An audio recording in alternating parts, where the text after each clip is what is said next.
Alright, everybody. Sorry about the last video. I was a bit inebriated, and then I, kinda went off the rails with that one. But, any Yamaha Pacifica that you can find that is of the 11th to 2012 year, I graduated in 2011, which is the reason why I bought the Pacifica. I might have iterated that. I need to go back through that video and actually, see the footage again, because, God, I'm sorry. Um, and I hope that at least the playing was decent enough. Yeah. So anyway, on to basically the workhorse of all my operations. This is my Ibanez RGRT 421, customized with actual Seymour Duncan invaders. It's so crazy. I ended up finding this guitar at a place in Eureka, California, and it was one of the music shop locals, and they didn't really have a whole lot of information on it. And as soon as I saw the Seymour Duncans, I was like, well, shit, what's going on with it? And so I picked it up, not knowing what it was necessarily. I probably, was going into it thinking I'm going to have a lot of problems. It's going to have a lot of setup, and no, not really. Once I learned how to, work a truss rod pretty good and, intonate and stabilize, sorry, excuse me, uh, you know, it got to a very workable rig, and I absolutely adore this guitar. If you want to find another one, they don't make them anymore. You can kind of find them on Reverb for about 400 to 500. I don't know what the original pickups in them sound like. I assume that they're the Ibanez, humbucker wound pickups, but this one, it just obviously intrigued me with the Seymours. And then the price tag was 250. I picked it up for 200 because I was a frequent customer at the spot, and they just were like, okay, here, since you're buying all these strings and all this other stuff, we're going to knock a discount. I think it was around the time of holiday too, which is probably why. So I kind of ended up picking up this guitar for a really good price, and it has been just about on everything after my Fractal Nightmare setup. Everything after that has been pretty much this guitar, and even though it can't compete with like having, like the Pacifica having a tremolo and everything, for a rhythm guitar that can also do solos, this thing is just, it's a beast and a half. That's why I said this is my regular workhorse guitar, simply because it's easy to reset no matter what strings I put on it. And since I keep everything in standard, everything kind of stays the same. I don't try and do drop because there's plenty of artists out there that are doing drop D tuning, drop whatever tuning. I've always tried to play standard simply because it keeps up. And even though standard's been kind of done to death, I feel like there's still people out there who do stuff interestingly.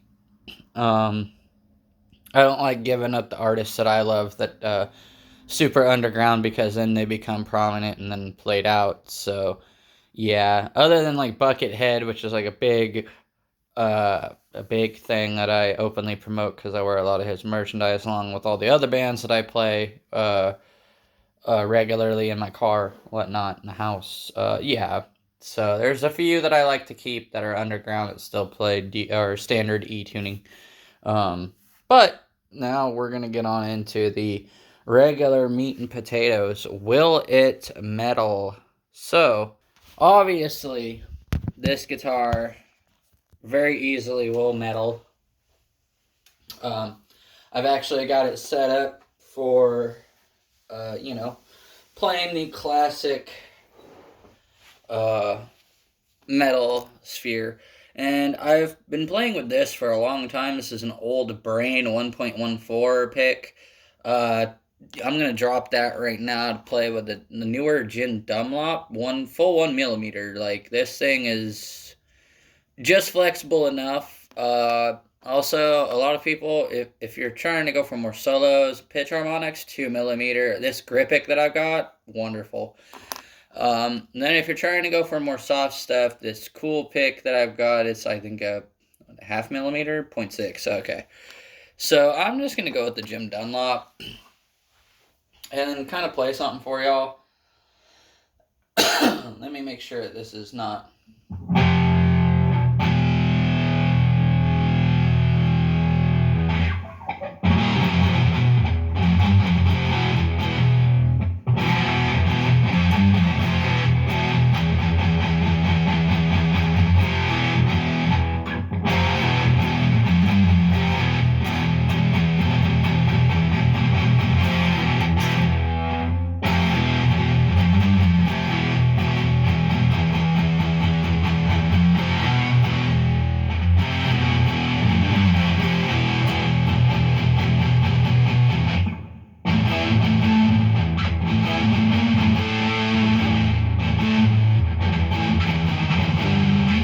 Sorry. It's been a long time since I've played that song, and I love Megadeth, but I ventured into my own stuff, so it's been a long time. And that's at a low setting too. So let me play something on my own. It's like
but then on the high setting, you know.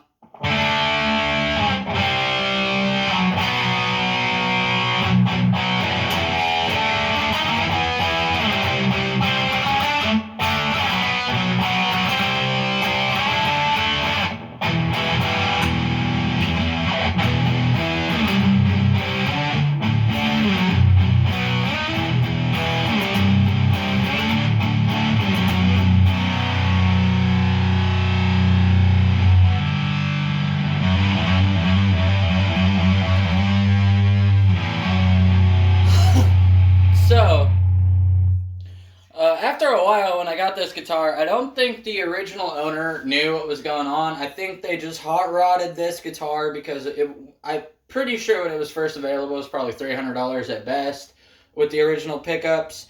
And then the original owner hot rodded it with these pickups and then set it. These pot knobs are really janky, so I'm pretty sure whoever put it back together kind of didn't know what they were doing. If it was the original owner themselves, God only knows. I have no idea. All I know is I don't really care about the problems because it also came with some nicks on the body, dents and stuff. I've added a couple more just from being janky with it, and of course I'm gonna have to replace some screws because they're wearing. But overall, with this wizard set neck, awkwardly enough, and then the satin finish, I showed y'all the Schecter, the Sin, and I love the Sin for how it looks. Really do. But if I was to go back to a guitar like that, I would need a satin finish now because between the Pacifica being like an oil satin combo, this one being a definite satin combo that I've worn over time with playing, because when I got this guitar, it's practically brand new. Um, the original owner also did not know how to work a friggin' truss rod, so they ended up having a deep bow. And I think they were trying to just set it up as a lanky metal guitar, but didn't know they were working with, and so that's why it ended up at the guitar shop for as cheap as it was. I've had it since upgraded to a graphite nut. The tuners are all the same, but they've started to hold a lot better since I've gone into them, set them up with the thicker grease. And then everything else is pretty much as I've bought it. I've thought about doing something like a paint scheme, kind of like a Hatsune Miku, because I am very devoted to that. As it was very musically, even though it doesn't metal adapt. But I also still love this guitar because I've played it quite often when I was filling on stages and stuff, and it just helps me blend into the background. Helps me kind of not be a standout part because I usually didn't like my face out there, and especially since I've grown out facial hair, it's become a lot easier to hide. Like you guys are seeing me at like my most comfortable, so it's just kind of like This is how I normally would present myself if I was like, you know, and I probably seem a little bit bummish or face ailey or some shit like that, or, you know. But I'm sure the multitude of you are wondering, well, shit, he did metal, will it clean? And, let me set it up to where I like it. And, you know, we'll give y'all clean. And I'm not going to do a pick, so thank God I have that up there.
So yeah, also whoever did the re back and forth, I'm not sure if it's supposed to sound that drastic.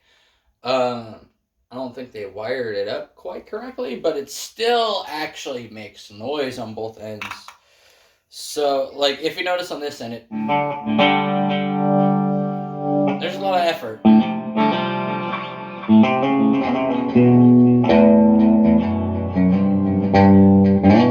And that's on the fifth ending. If any of y'all have Ibanez that are 5-way blade switches, and it takes that much output to get it on the farthest towards the ground, please give me some feedback. I would love to know. Because, again, this guitar doesn't have original pickups. I have no freaking clue.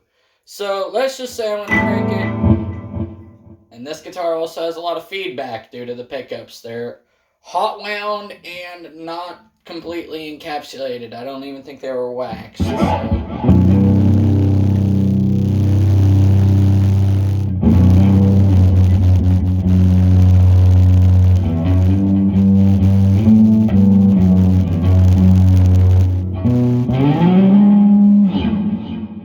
And that's on a clean setting at the highest, so volume and tone setting. So, and that vibrated literally all the picks and darn near vibrated you guys off of it, like my previous one with the Yamaha. I think that was because I was going way too high with the volume. I kind of shredded your guys' ears. Hopefully that wasn't too bad. This one is just an example, but this is my regular, and I love the fretwork on it, even though it's a little rough in some places. They've got, 24 full-on jumbo frets, stainless steel, and this is another reason why I love this guitar. It takes a lot of friggin' abuse. Uh, these two pickups right here put out a ton of just output. You guys have heard obviously between the metal, and the metal was very low volume through the amp. If I crank that stuff like I did when I brought my Schecter into my talent show when I was in high school. It was a senior year talent show. I cranked that Schecter and I just sent it through this amplifier. It had a lower grade speaker because the other guy who was playing in the talent show blew it, so I had to have it fixed. But yeah, this Schecter blew it out the water when it come to sound and heaviness, and then this one I don't know how to explain it. Having the real pickups in comparison makes a world of difference, and this is the reason I've kept this guitar in my roster, and it's also kind of my stealth B52 secret. Um, as you can tell with my Pacifica, it had more of a wood tone and more standoutish, and I'm gonna modify that pretty soon. That's gonna become probably what Agufish or the other people call a high integrity mod project or whatever. I want to turn my Pacifica into a hot rod as sin. Probably gonna throw a Freud Rose hardtail in that, and then yeah, go from there. I like the hardtail idea because it's very rounded, kind of like this is. This doesn't really have all too much, play in the saddles with the screws because whoever had it set before maxed them out and set it all really nice for palm muting. They were playing metal. They knew what they were going for. And yeah, this guitar is fantastic. The only thing I would tell people is keep up with your fret polishing schedule. Like at least once to twice a year, keep up with a fret polishing schedule because I tell you what, not only will your frets look good, they will stop string creak whenever you're doing bends, and not only bends from your fingers, tremolo bends will also cause a little bit of string creaking. I go a little bit overboard in the sense that I always do like oil on the fretboard, and it's probably what's made this fretboard look really dark in comparison to how it should be. It's probably maybe a little bit too much oil, but also finger oils because I play this guitar a lot. This guitar sees, they say you can get string life at about 3 months, but I've actually heard from the precipice of you only get about 100 hours of string life. And that's pretty much true for me. I'm changing strings constantly, re-intonating, resetting, refretting. Like it's a constant battle for me because I go through strings so quickly because I practice and play so much because I've done so much work. And I don't like to list it all because I like to have those projects stand on their own and gain and garner the value that they have. So if you happen to find those projects, the only one that I can really shout out all that much is Fractal Nightmare. And that's on my friend uh, Thomas John Davidson, Thomas J. Davidson. I don't know if you can find the profile like that. Just look up Fractal Nightmare. You might find me and him. I looked a little bit different because I didn't have as much facial hair. And I was playing a little bit more acoustic on that album. But I played a really nice Fender that I gave my brother. It was a beautiful acoustic. Plays better than just about many acoustics. It was given to me by my best friend. And yeah. So if you guys like this video, want to give me any pointers, or like I said, if you have any like input to when I was asking, if there also, I want to know your guys' opinions. If there are any Ibanez's that play just like this, set neck or bolt on or not, as long as they're not like expensive, like the Gem series or something like that, I could still kind of maybe put in enough for a Prestige or a Platinum. That might be available. I'm trying to stick with the Ibanez family, and if I have to upgrade, but I'm seeing right now that they're coming with Godos or Hip Shot, whatever. They're getting a lot better. So I'm trying to stick with the Ibanez family because they're really good at what they do. Um, but I'm also a Schecter boy in some sense. I've really tried to like BC Rich. I've got one of those down south that I'm gonna bring home and eventually do a gear response like this for you guys. For the only other one that I have at the moment is an acoustic, and the strings are pulled off of that because it's a really old acoustic. I will show you guys what's going on with that soon. Until I get another one, that'll probably be all that is acoustically variable. I might just get. Let me know also if you guys have a Boss acoustic simulator. Um, if you guys actually like that, because I might get one of those instead of an entirely new guitar, because I don't know, I have two electrics that are really good, work really well, including the one right here on my back. But the Pacifica could probably actually handle an acoustic simulator. So I'm just wondering your guys' input, and if you guys have any, link me videos, or I'm on Twitter, Hardbringers Rise. I might have to start putting it in the description. Which reminds me, I need to get on my boomer ways and stop doing shit. Anyway, again, if you guys have any other Ibanez models that you really enjoy and play really well, like I said, tell me them in the comments. Like, what's your favorite Ibanez model? And, your reasoning behind it. I, of course, encountered a Schecter with a Floyd Rose that was bunk. I'm pretty sure a bunch of you actually had Floyd Rose that were actually decent, played really well. That seemed to be the common experience. But when it comes to hardtails, I also like to hear people's experience. Like, what's a good hardtail? I found a bass not too long ago from Jackson, a Minion, that was really cheap, really well made, and so I'd like to see what, I like budget guitars, but at the same time, if you guys have a high-end guitar that you really trust and enjoy, let me know what you play. Alright, thank you guys for watching, and I hope you guys enjoyed the video. Goodbye.